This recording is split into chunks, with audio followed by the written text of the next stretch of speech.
우리 집 비밀 오쿠다 히데오.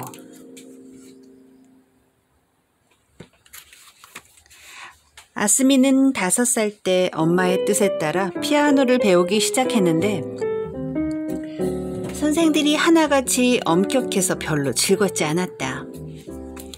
친구들은 밖에 나가 노는데 자신만 레슨을 받으러 다녀야 하는 점도 그녀를 우울하게 했다.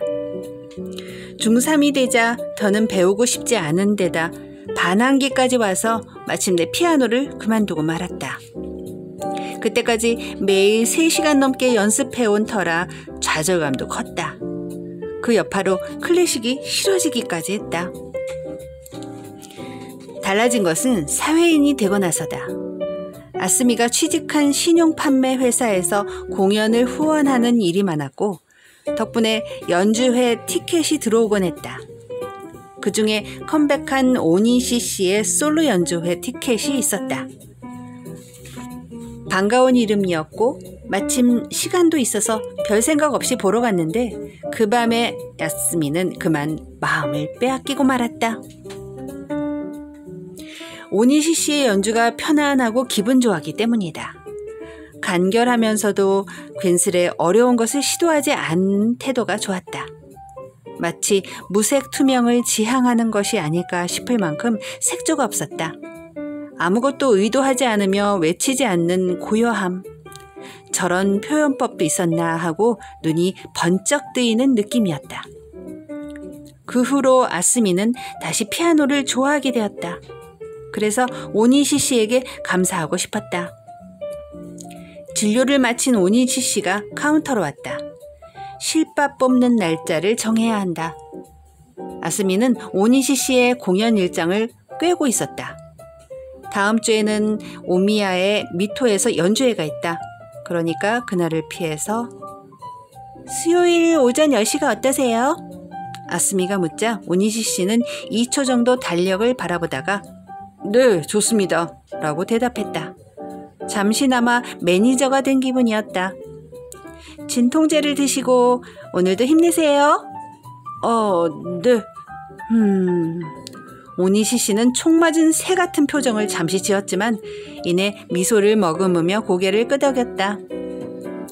토요일에는 하치오지에서 연주가 있죠 하고 말하고 싶었지만 이번에도 참았다. 느닷없는 말로 놀라게 하고 싶지 않았고 지금은 아무도 모르게 혼자서 이 상황을 즐기고 싶었다.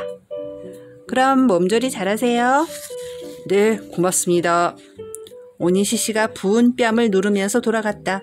창밖에는 쭉 늘어선 벚나무에 꽃이 활짝 피어 있었다. 그날 밤에는 오니시 씨의 연주회에 신경이 쓰여 아무 일도 손에 잡히지 않았다. 혼자 저녁을 먹고 소파에 드러누워 내내 그 생각만 했다. 진통제가 제대로 들을까? 항생제도 복용하는데 혹시 잠이 쏟아지지는 않을까? 관객에게 변명할 수 없으니 참고 견디는 수밖에 없다. 트위터를 검색해보았다. 곧 오니시 후미오 씨의 연주회가 시작된다는 트윗이 몇 개나 올라와 있었다. 동지들이 있어 기뻤다. 오니시 씨의 팬은 충성도가 높다. 그때 전화벨이 울렸다. 다카키의 누나였다. 동생에게 볼 일이 있다면 그의 휴대전화로 직접 걸었을 것이다. 다시 말해서 아스미에게 볼 일이 있다는 얘기인데 좋은 일은 아닐 거라고 직감했다. 아니나 다를까 신우이의 목소리는 밝지 않았다. 내가 이런 건 개인적으로 반대라서 마음이 무거운데 그래도 미리 알려줘서 올케가 마음의 준비를 하게 하는 편이 낫지 않나 싶어서 전화했어. 무슨 말을 하려고 이렇게 빙빙 돌릴까 싶었다. 엄마가 말이야 아무리 기다려도 아이가 안 생기는 걸 그대로 볼 수 없다면서 병원에 가서 진찰을 받아보게 해야겠다더라고. 물론 올케 혼자가 아니라 다카키랑 같이 말이지. 그래서 둘 중 한쪽에 문제가 있다면 치료를 받으라는 거야. 그런 일은 부부간의 문제니까 아무리 부모라도 끼어들면 안 된다고 내가 몇 번이나 말렸는데도 엄마는 손자를 안아보고 싶다는 생각뿐이라서 그렇게 중요한 일을 무조건 당사자 멋대로 하는 건 너무 염치가 없는 일이라고 하시네. 대체 어느 쪽이 염치가 없는 거냐고 뭐라고 하고 싶지만 그게 그 시대 사람들에게는 여전히 봉건주의적인 생각이 남아있어서 아무리 말해도 들을 것 같지 않고. 미안해 올케. 이런 불쾌한 얘기를 하게 되어서. 아니에요. 괜찮아요. 말은 그렇게 했지만 아스미는 순식간에 기분이 푹 가라앉았다. 언젠가 이런 날이 올 거라고 짐작은 했지만 그게 오늘 밤일 줄이야. 다카야키한테 말해봐야 기분만 나빠했지 걔가 뭘 하겠어. 물론 그래도 상관은 없지만 엄마가 이미 병원에 물색해둔 모양이야. 당장이라도 올케한테 말을 꺼낼 기세여서 내가 올케 충격이나 받지 말라고 하는 말이야. 그렇군요. 고맙습니다. 시누이는 아이가 둘이는 전업주부다. 온화하고 상식적이며 사생활도 배려할 줄 아는 좋은 사람이다. 시누이 짓을 하는 사람이 아니어서 진심으로 다행이라고 생각한다. 미안해서 어째. 아이를 낳고 안 낳고는 부부에게 가장 근본적인 문제라서 남이 이러쿵저러쿵 할 일이 아닌데 엄마는 그걸 모르시니 말이야. 하지만 어머님이 남은 아니잖아요. 무슨 당신이 나올 것도 아닌데 이런 경우 부부 두 사람 말고는 다 남이야. 만약 엄마가 쓸데없는 소리를 하거나 하면 나도 올케를 거들고 나설 테니까 꼭 알려줘.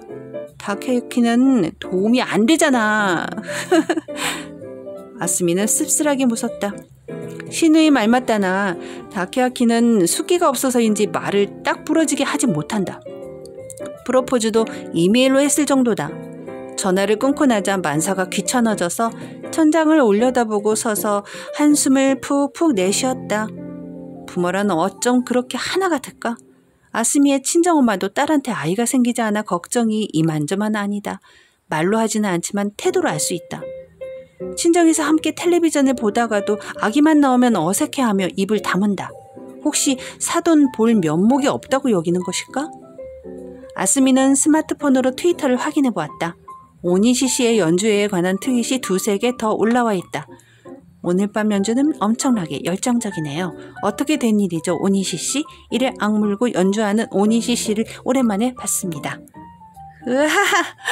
우울했는데 웃고 말았다. 이렇게 드라마틱한 키예프의 대문은 처음 들어요. 오니시 씨 브라보. 그래, 오늘 연주 곡목은 무소르시키의 전람회의 그림이었지. 가보고 싶었는데 아스미는 오니시 씨가 이가 아픈 것을 꼭 참으며 피아노와 마주하고 있는 모습을 상상했다. 어떤 표정으로 무대에 섰을까? 뺨의 부기는 좀 빠졌나? 그런 생각을 하자 기분이 약간은 나아졌다. 고민해봤자 소용은 없는 일은 고민하지 말아야지. 물론 그럴 수만 있다면 고민할 사람이 아무도 없겠지만 오늘 밤에도 CD로 오니시 씨의 피아노 연주를 듣기로 했다.